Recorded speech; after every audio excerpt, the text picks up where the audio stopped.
They were trying to ensure that Jesus will never rise from the dead. The Bible tells us that the chief priests in Matthew 27, verse 62, the chief priests and the Pharisees, they went to Pilate. And verse 63, they said, "Sir, we remember that while he was alive, that deceiver said that he would rise again." Now I want you to do something. We don't want this man to rise. You know, some people say, "I don't want you to prosper. I don't want any good thing in your life. Any good thing in the life of your children. Any good thing in your community. We don't want this man to rise." Matthew 27, verse 64. They said, "We don't want him. We have to be very careful." He said, "Otherwise, you know what will happen?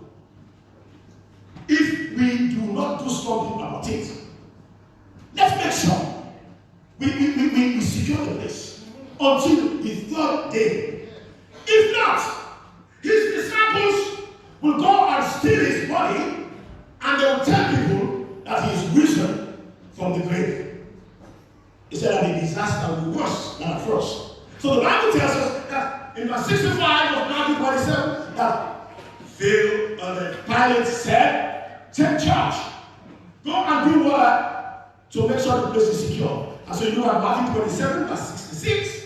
They went and made it secure by putting a seal on the tomb and posting the guard. So you have the Roman soldiers and the tomb. Let's see if you can walk past the Roman soldiers and hold the stone away. Now, you see, people can set things against you, but God, who is Almighty, is on your behalf. And when people set things against you, God is in the business of releasing you. Hallelujah. So the Bible tells us now, once they've done all that, they set the stone, those soldiers. Then you go straight to Mark. Mark 16 tells us that Mark 16 verse 1, they tell you that when the Sabbath was over, Mary Magdalene, Mary, the mother of James, and Salome, they bought spices so that they might anoint the body of Jesus. The Bible tells us that they woke early in the morning, and on their way they were talking to each other. They were a bit worried. Look at Matthew 16 verse 3. Because they knew that they had the spices. They want to anoint the body. But how would they get access to the body with that big stone?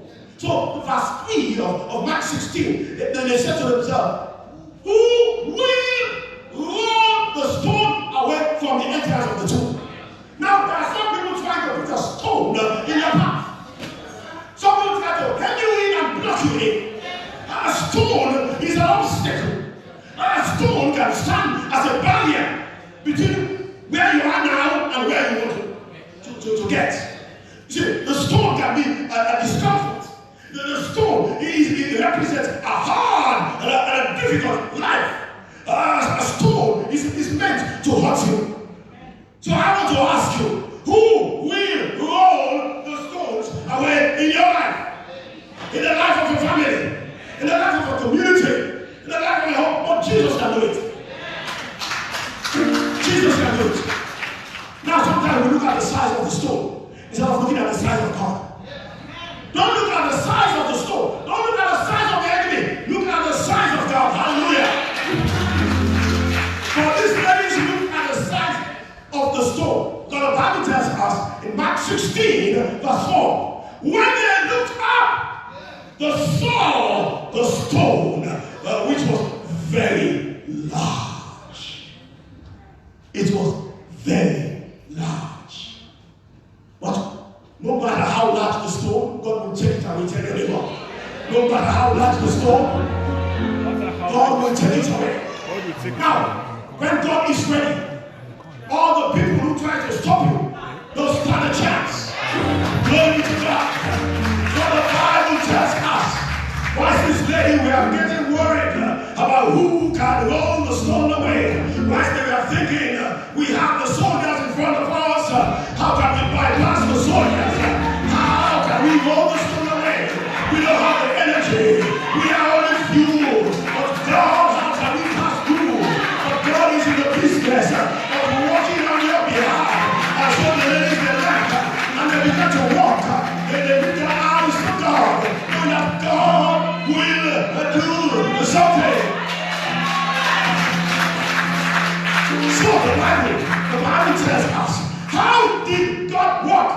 stand here, I want you to know the resurrection is a testimony that God will work on your behalf.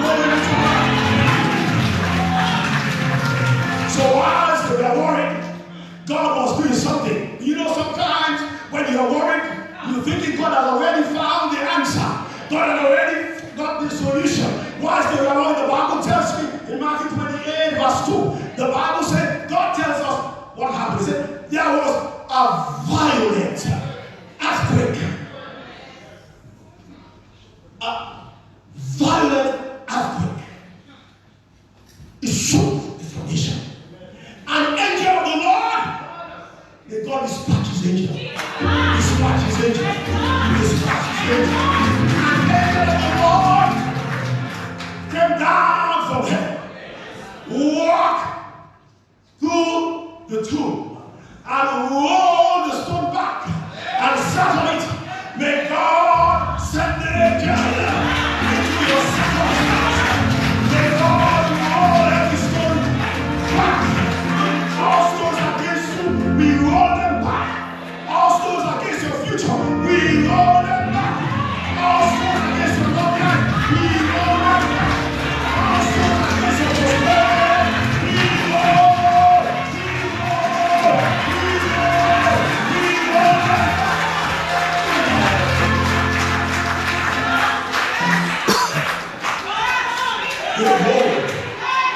Every stone against you, hold them back. You hold them back. What a mighty God. What a mighty God. You hold the stone back. Now, when they hold the stone back, those people who were guarding, those people who were watching to make sure you don't come out, or if you come out, they will hurt you. What happened to them? The Bible tells us in Matthew 28, verse 3. First, about the angel. When God releases his power into your situation, something dramatic, extraordinary will take place. Give the Lord a shout of praise. About this angel in Matthew 28, verse 3, his appearance was like lightning. His clothes were as white as snow. When God put his angel before you, who can stand? Who can stand? Now what happened to this man? What happened to those friends who don't want to see you prosper? What happened to those friends who have been keeping prophecy against your progress? What happened to those enemies who are watching, waiting to see your downfall? What happened?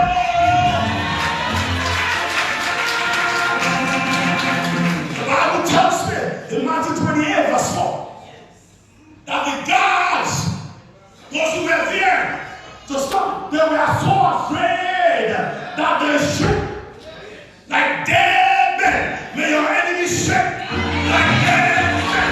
May your enemies shake like dead men. May your enemies shake like dead men.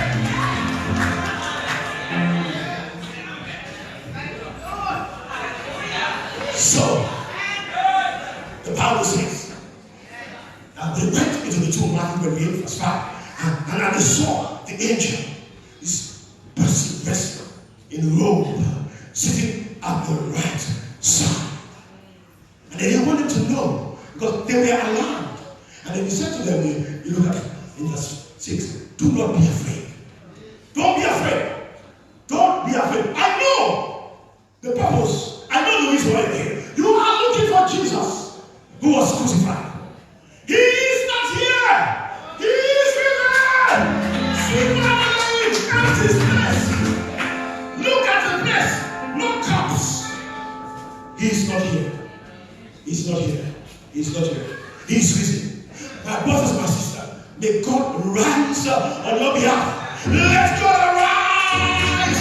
Let all your enemies be scattered.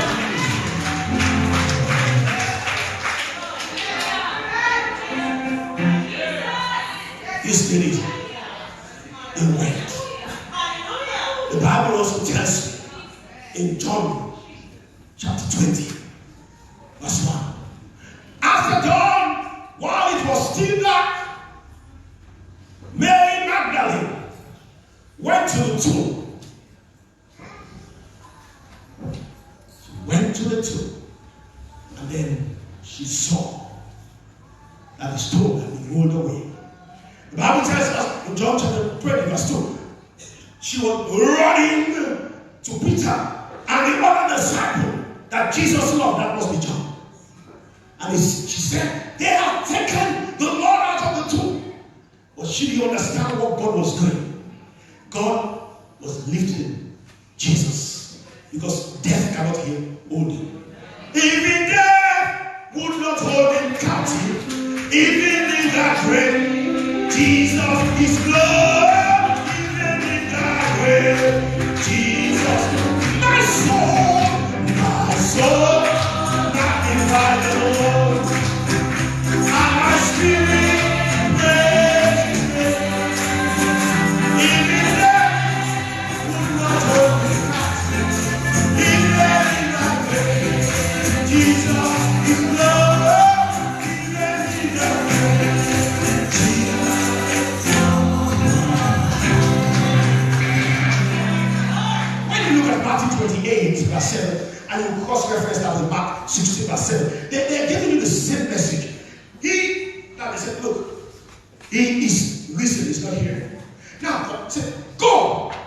You see, it's a great command. The resurrection of Jesus gives us a message of salvation. Without the resurrection, there is no salvation. Without salvation, there is no deliverance. So, he said, now, go and tell the disciples they must go to Galilee. There you will see him. Because all the disciples were scattered before. That's why when you read Matthew 16, Matthew 28, from verse 16 to 20, you will find out verse 16 tells you, and all the 11 disciples went to the place where Jesus had asked them to go. They all collectively met together. My brothers and my sisters, how are you going to live your life today? What are you going to take away from this service? Who is Jesus in your life? How can you be able to access the power that will work in your circumstance, work in your relationship, work in your finances, work in your marriage, work in your home? How can you access the power? Today, the resurrection gives us that opportunity. And you can only, we all can only receive that when we receive Jesus into our lives. And the power and the glory and the majesty of God will be manifested in every aspect of your life and of my life. So today, if you haven't received Jesus, I want you to say, come into my heart. Lord Jesus, there is room in my heart. Let this Easter be a different Easter. Let this service not just be a tradition. Make connection with Jesus. Receive Him. You come forward and we'll pray with you and lead you to faith in Christ. Who won? God is calling you. Just lift your hand today. If you want to make a first step with Jesus, just lift your hand where you are. Lift your hand where you are. And God will begin to sow into your life. God will begin to give you change. Hallelujah. Hallelujah. Hallelujah. Shall we stand?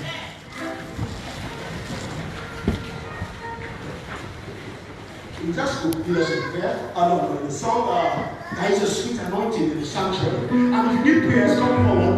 The deacons and deaconesses are here to pray with you.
He